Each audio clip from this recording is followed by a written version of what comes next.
नमस्कार। आजकल हम सुन रहे हैं कर्नाटक, महाराष्ट्र, तमिलनाडु, कई जगह भाषा को लेकर कुछ तनाव की खबरें आ रही हैं। कभी कभी तो ये मांगे या विरोध प्रदर्शन थोड़े उग्र भी हो जाते हैं। तो आज हम जिन स्रोतों पर बात करेंगे वो भारत में इन भाषाई विवादों के काफ़ी संवेदनशील और कहना चाहिए जटिल मुद्दे को देखते हैं। कोशिश करेंगे समझने की कि ये सब क्यों होता है, इसके पीछे सामाजिक, राजनीतिक और हाँ कुछ मनोवैज्ञानिक कारण क्या हैं। इरादा यह है कि इन स्रोतों के आधार पर एक साफ तस्वीर उभरे कि भाई संविधान क्या कहता है, जमीन पर क्या हो रहा है और ये टेंशन आखिर आती कहाँ से। चलिए इस पर एक गहरी नजर डालते हैं। तो अक्सर जो बात सामने आती है इन स्रोतों में वो ये कि इन विवादों की जड़ में एक भावना काम करती है, रिलेटिव डेप्रिवेशन। मतलब एक एहसास कि हम जो यहाँ के स्थानीय लोग हैं अपने घर में पीछे छूट रहे हैं, मौके कम हो रहे हैं, हमारी पहचान, हमारी सुरक्षा शायद खतरे में है। और फिर इस डर को मतलब राजनीतिक तौर पर भी इस्तेमाल किया जाता है ना? बिल्कुल बिल्कुल। और यहीं कर देखिए एक बड़ा दिलचस्प पहलू है संविधान का। एक तरफ तो ये भावना है और दूसरी तरफ हमारा संविधान है, अनुच्छेद 19। वो साफ तौर पर सभी नागरिकों को बोलने की आज़ादी देता है, देश में कहीं भी आने जाने, बसने की आज़ादी देता है। तो कानूनन आप किसी को ये नहीं कह सकते कि तुम यही भाषा बोलो। ये एक बुनियादी हक है। सही कहा। लेकिन ये तो हुई कानूनी बात। जमीन पर समाज में क्या होता है? मतलब अगर कोई कहीं लंबे समय से रह रहा है तो क्या समाज कुछ उम्मीद नहीं करता? हाँ, ये देखिए, ये संतुलन वाली बात है। अगर कोई पर्यटक है या थोड़े समय के लिए आया है तो उससे आप उम्मीद नहीं कर सकते कि वो स्थानीय भाषा सीखे, ये जायज़ भी नहीं है। पर हाँ, जो लोग सालों से कहीं रह रहे हैं, रोजमर्रा की जिंदगी वहीं बिता रहे हैं, उनके लिए स्थानीय भाषा में थोड़ी बहुत मतलब काम चलाओ बातचीत सीख लेना, ये आपसी सम्मान बढ़ाता है, घुलने मिलने में मदद करता है। ये एक तरह से व्यवहारिक समझदारी है, कोई कानूनी मजबूरी नहीं, पर सामाजिक लिहाज से अच्छा है। समझ गया।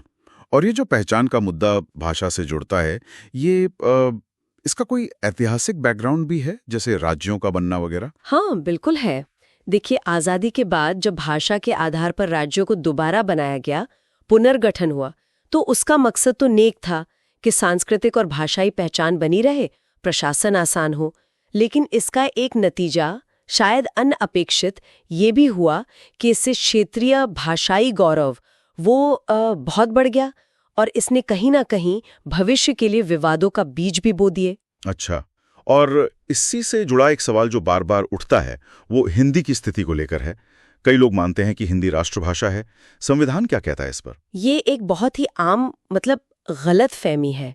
देखिए, संविधान का अनुच्छेद 343 है ना, वो साफ कहता है कि हिंदी देवनागरी लिपि में संघ की राजभाषा है, ऑफिशियल लैंग्वेज। अंग्रेजी के साथ भारत की कोई एक घोषित राष्ट्रभाषा या नेशनल लैंग्वेज नहीं है। संविधान तो असल में भारत की भाषाई विविधता को मानता है, उसे सहेजता है। ये स्पष्ट करना जरूरी था। और एक और चीज शिक्षा में आती है, वो त्रिभाषा सूत्र। उसका क्या लक्ष्य था और वो कितना कारगर रहा? त्रिभाषा सूत्र का विचार तो बहुत अच्छा था कि बच्चे अपनी मातृभाषा सीखें, अंग्रेजी सीखें और साथ में एक और आधुनिक भारतीय भाषा सीखें। मकसद था राष्ट्रीय एकता बढ़े, लोग एक दूसरे की भाषा समझें, बहुभाषावाद को बढ़ावा मिले। लेकिन इसको लागू करने में हमेशा मुश्किलें आईं। कई राज्यों ने, खासकर दक्षिण के राज्यों ने, इसे हिंदी थोपने की कोशिश की तरह देखा, तो इसका विरोध हुआ और ये पूरी तरह सफल नहीं हो पाया। यानी ये मामला सिर्फ राजनीति या इतिहास का नहीं है, इसमें मनोविज्ञान भी शामिल है।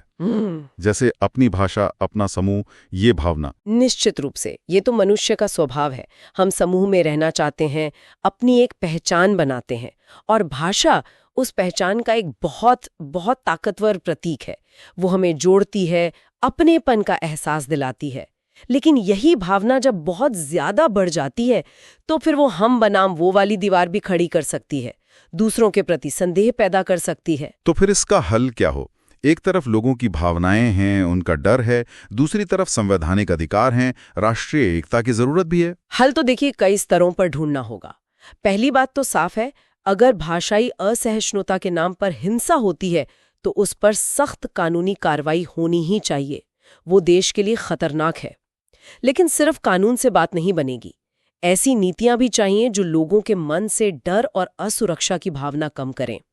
और साथ ही सभी भाषाओं के प्रति सम्मान और उन्हें सीखने की इच्छा को बढ़ावा दें। संवाद जरूरी है, एक दूसरे को समझना जरूरी है। और भविष्य में क्या तकनीक कुछ मदद कर सकती है? आजकल AI वगैरह की बहुत बात होती है। हाँ, ये एक बहुत दिलचस्प दिशा है। आप सोचिए, रियल टाइम में अनुवाद करने वाले AI उपकरण, या भविष्य में शायद ब्रेन कंप्यूटर इंटरफेस, जिससे भाषा की जरूरत ही न रहे।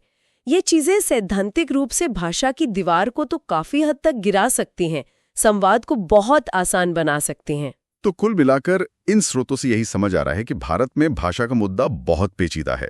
इसमें इतिहास है, राज्यों के बनने की कहानी है, राजनीति है, वोट बैंक है, समाजशास्त्र है, वो रिलेटिव डिप्रिवेशन वाली बात, कानून है, अनुच्छेद 19 जैसे प्रावधान, और मनोविज्ञान भी है, पहचान और समूह वाली भावना, और फिर हिंदी की स्थिति, त्रिभाषा सूत्र, ये सब मिलकर इसे और भी जटिल बना देते हैं। बिल्कुल।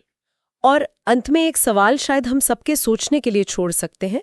मान लीजिए भविष्य में तकनीक ने भाषा की बाधा पूरी तरह हटा दी, एकदम सहज संवाद होने लगा, तो क्या इससे पहचान, समूह की भावना और जो एक कथित खतरा महसूस होता है दूसरे समूहों से, क्या ये गहरे सामाजिक और मनोवैज्ञानिक मुद्दे भी अपने आप सुलझ जाएंगे?